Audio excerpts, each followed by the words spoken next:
Welcome back to the channel. This is iMac Sports with another fantasy football video, and today I'm going over my top fantasy football sleepers of the 2020 season, tight end edition. This is, I believe, the fourth installment of the series. I've done running backs, I've done wide receivers, I've done quarterbacks, now I'm doing tight ends.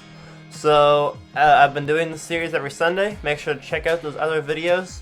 There will be a link at the end of the video to the playlist where you can click on it and check out those other videos. So without further ado, let's get right into the first player I have on today's video at number 5 is Kyle Rudolph.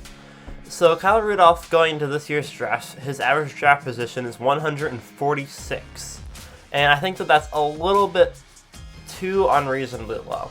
So Kyle Rudolph, I know he had a bad season last year with only 7 points per game, but from week 7 through week 13, for the almost half of the season, he averaged 15 points per game.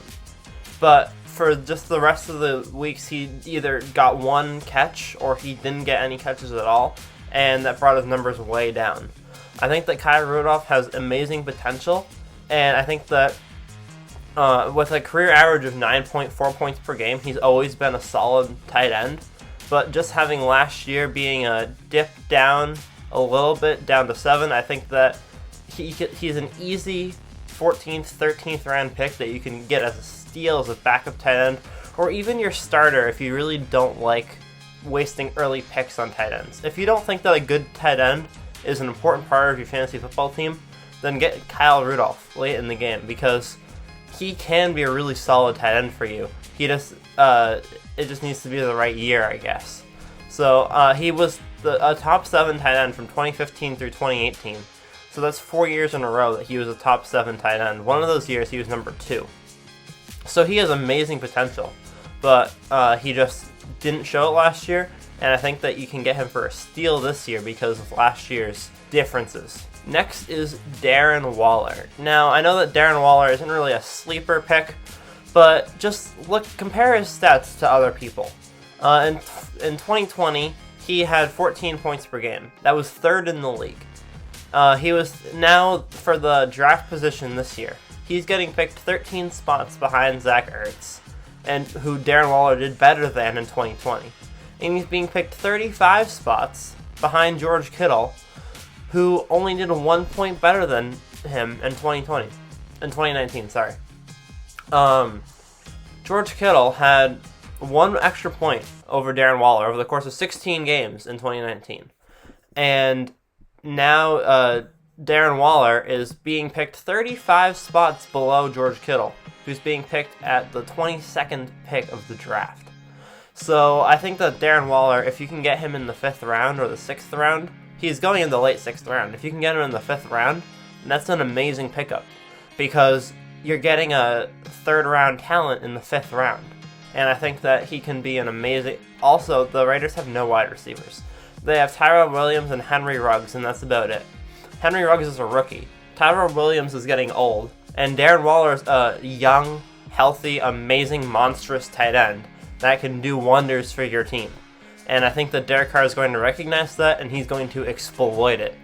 So I think that Darren Waller is a top 3 tight end, and he's very undervalued for his position. Next, we go on to Tyler Higbee. So Tyler Higbee got 10.7 points per game in 2019. That's very respectable. That's not bad at all. It's not as good as some of the other players, but it's not bad at all. The Rams lost since then. The Rams lost Brandon Cooks. The Texans have him. Jared Goff is coming off of a low touchdown season, and psychology says that if someone does amazing one year or if they do bad one year, then what they're going to do is they're going to come towards the mean. If they have an amazing season or if they have a terrible season, they're going to tend to come back towards the average.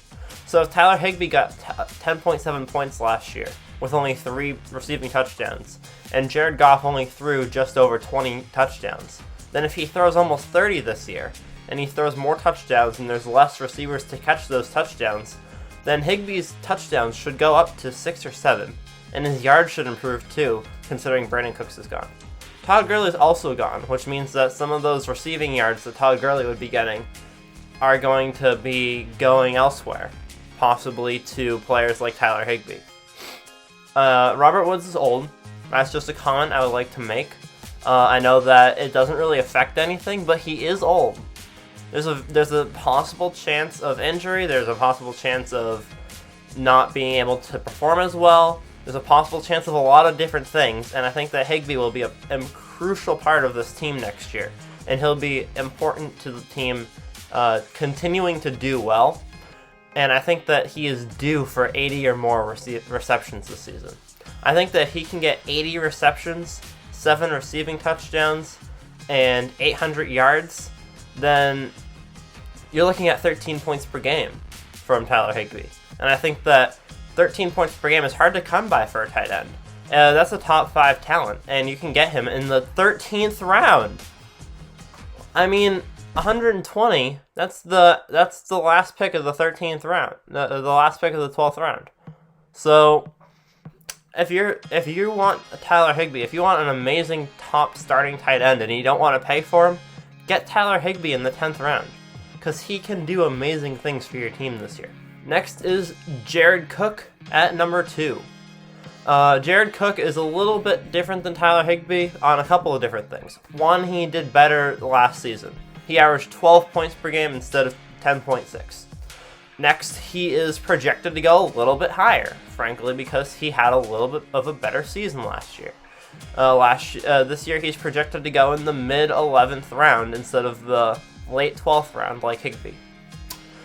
Jared Cook is a veteran player.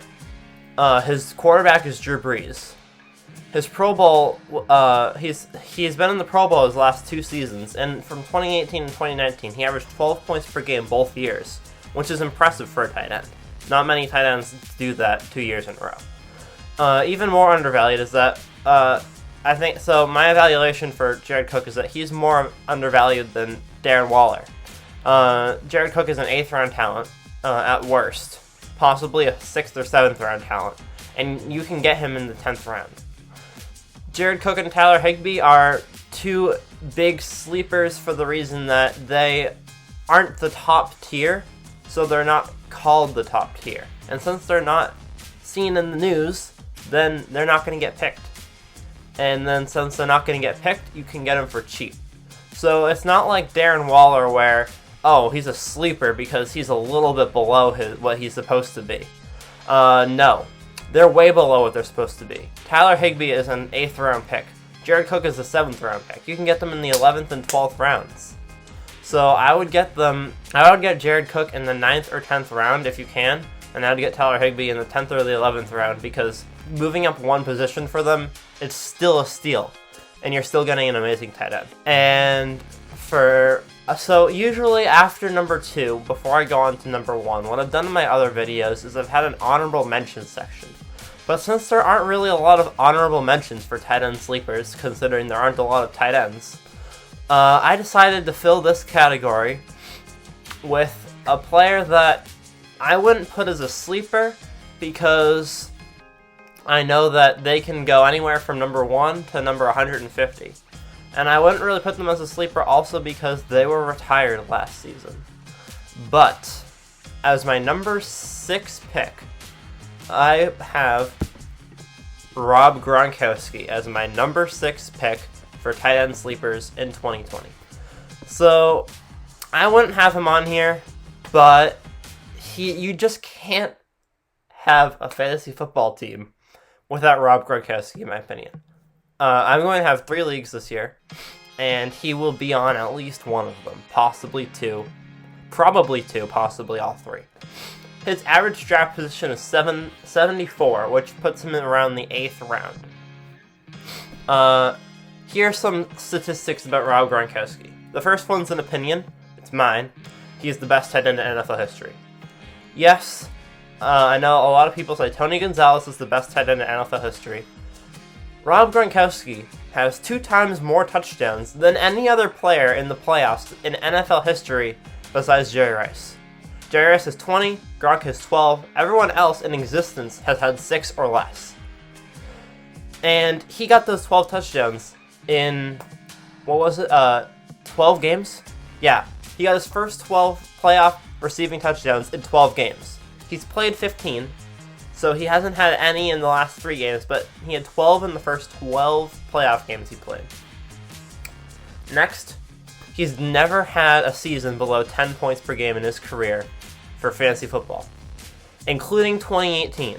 Yes, the season everyone said Gronk is over the hill. Gronk has lost it. Gronk can't play anymore. He played 13 games. He still had 700 yards, 47 receptions, and 4 touchdowns for an average of 11 points per game. That's pretty good for a tight end. Most tight ends don't average 11 fantasy points per game. And even Tyler Higbee, who I have on this list as a top-tier sleeper, averaged 10.7 points per game last year. So, I know that Gronk is coming out of retirement, and he didn't have an amazing season in 2018, but 2018 he was battered, he was bruised the entire season, he was injured, he was unhealthy all over the place. Now he has his new essential oils and all these different things, and he's had an entire season to rest up, regain his energy, reassess his life. I think he's going to have an amazing season this year coming up. And last but not least, if you look at his career stats, if you include every single game that he's ever played, not started, games played, and you took his yards, his receptions, and his touchdowns, he has 15.5 fantasy points per game in his career. That is insane. That's better than most wide receivers do in one of their best seasons. Travis Kelce averaged 14.4 in his best year. So, not in his best year, in his career. So, you have Gronk, who averages 15.5 points per game fantasy in his entire career. And he's being picked in the 8th round. I know he's coming out of retirement and players might regress, but Jason Witten stayed up with the standard he was at the year before he retired last year. He came back last year. He wasn't at the highest standard in the league, but he still came back and he got to the same level. He got back to that level that he was in 2017. I think that Gronk can continue at the level he was at in 2018 and actually do better, because he's on a better. I know that I know the Patriots won the Super Bowl that year, but he's on a better offense. He still has Tom Brady. They're both getting older together, I know, but they're on a better offense overall. He still has Tom Brady. He's healthy. He's regained his strength. He's ready to have an amazing season, and I say that he's worth the risk. Now, I have him as an honorable mention because he is coming out of retirement. You can't know what to expect, and I would never suggest to draft a player out of retirement as a sleeper pick. I wouldn't say he's a sleeper pick because he is coming out of retirement, but I would say that getting him in the 8th round is by no means a gamble on Gronk. Last but not least, my biggest fantasy football sleeper in 2019 is Mike Gesicki. Average draft position, 139. Yes. So Mike Gesicki is on the Dolphins, the Miami Dolphins.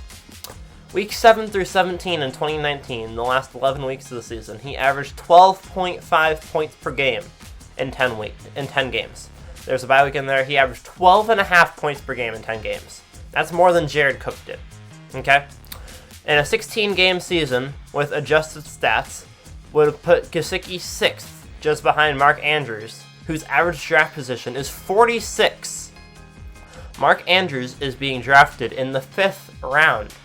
And Mike Gesicki, who had the same stats as him for the better half of last year's season, is being picked in the 14th round, at the end of the round. You can get Mike Gesicki in the 11th round and have a top 5 tight end in the league. He got 200 points last year. He would have got 200 points last year if he was at this level the whole entire season. Now we have the Dolphins coronavirus opt-outs. Yes, those include Allen Hurns and Albert Wilson. They're 2 of their best receivers. So you have Devontae Parker, and then you have nobody else. Mike Gesicki is your only other guy. So whether Tua or Ryan Fitzpatrick is throwing the football, Mike Gesicki is there. And I think that Mike Gesicki is going to have 13 points per game next year, the entire season, and he's going to be a top 5 tight end. And you can get him in the 13th round. I will be picking Mike Gesicki in at least one of my leagues because it's insane how low he's being drafted. And I think that anyone that passes up on Mike Gesicki after round 11 that hasn't picked him in any of their other leagues is missing out, because he is an amazing talent. He is a 6th or 7th round talent that you can get in the 11th, 12th, 13th, even 14th round in some leagues. So I would be safe. I would pick him in the 12th or 11th round to secure him. But if I were to pick any tight end on this list, my picks would go Darren Waller as number 1, then Gronk, and then Mike Gesicki. But Mike Gesicki is the lowest average draft position on this list, except for Kyle Rudolph. So those are my 2 cents. Those are my fantasy football sleepers for tight end position. If you enjoyed this video, please let me know in the comments below. Like and subscribe to the video. It really does help. It really supports me, and it gives me more motivation to do more things like this. I've really enjoyed making this YouTube channel, and I love all the support I've been getting. So thank you guys so much. Check out other videos that I have here. One of them will be a video that YouTube recommends to you. One of them will be, well, one of the better videos on my channel, one of the most productive videos on my channel, and one of them will be a playlist to the rest of the videos in the series where I went over running back sleepers, wide receiver sleepers, and quarterback sleepers. Next Sunday, I'm going to go over kicker and defense sleepers in the same video. I might split them up into 2 different videos, but it's kind of hard to do kicker sleepers, so we'll see. So thank you guys all for watching. Make sure to check back tomorrow because I do upload every single day on the channel, and I really have enjoyed it so far. I hope that you guys have too, and I will see you guys all tomorrow. Peace out.